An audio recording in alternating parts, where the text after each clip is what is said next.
Si la France, dans son passé, a su faire le pari de la jeunesse, nous voyons bien qu'aujourd'hui, elle ne lui donne plus de perspective en rapport avec ses attentes et ses aspirations. C'est aujourd'hui un grand défi que de remettre la jeunesse au cœur d'un projet de société et de le construire, pour et surtout avec elle.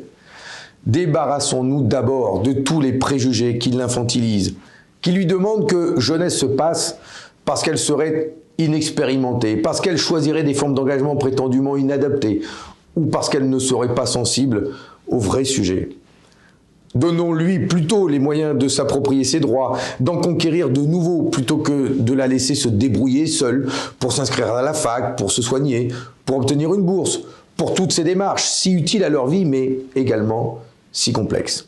Près d'un tiers des jeunes affirment ne pas savoir s'ils ont pu se prévaloir de l'ensemble de leurs droits. Alors je l'affirme, la jeunesse est une richesse collective, elle n'est pas un problème à traiter, elle est l'une des solutions à la crise.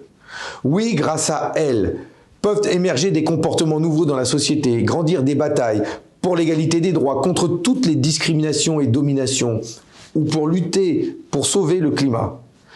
Appauvris, victimes de la sélection sociale, privés d'emploi, une part importante des jeunes est précarisée. La crise sanitaire n'a fait que mettre en lumière la situation catastrophique dans laquelle elle se trouve. Le 1,5 million de jeunes gens aujourd'hui privés d'emploi ou de formation résume le bilan des politiques conduites par les gouvernements successifs. Toutes et tous ont été marqués par le cynisme et le manque d'ambition pour la jeunesse. Il est temps de prendre la mesure d'un désastre qui n'a rien de conjoncturel ou de provisoire. Ce moment essentiel où se dessine la vie future d'une femme ou d'un homme doit impérativement devenir synonyme d'autonomie et d'émancipation. La jeunesse dispose d'un potentiel d'imagination, de créativité essentiel pour répondre aux défis économiques, sociaux, sanitaires et environnementaux. Elle est un levier pour changer de système et mettre un terme aux logiques capitalistes et, disons-le, à leur faillite. Oui, la jeunesse doit devenir une grande cause nationale. L'heure est venue de rompre radicalement avec les politiques libérales, de redonner de l'espoir à la jeunesse, de lui permettre d'accéder aux moyens de son épanouissement et à de vrais pouvoirs pour décider de son avenir.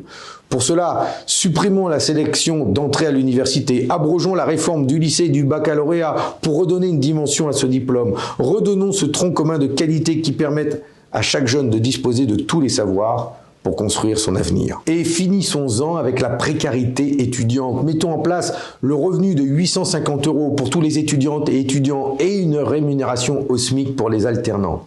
À ces mesures, j'ajoute celle d'un service public, de l'emploi et de la formation, le conditionnement des aides aux entreprises, de l'embauche de jeunes en CDI et la mise en place d'un statut social pour tous les jeunes de moins de 25 ans. Je veux également redonner la parole aux jeunes et de vrais pouvoirs partout où ils vivent, travaillent et étudient. Pour nous, les communistes, la règle ne peut pas être le fait du prince de l'Élysée.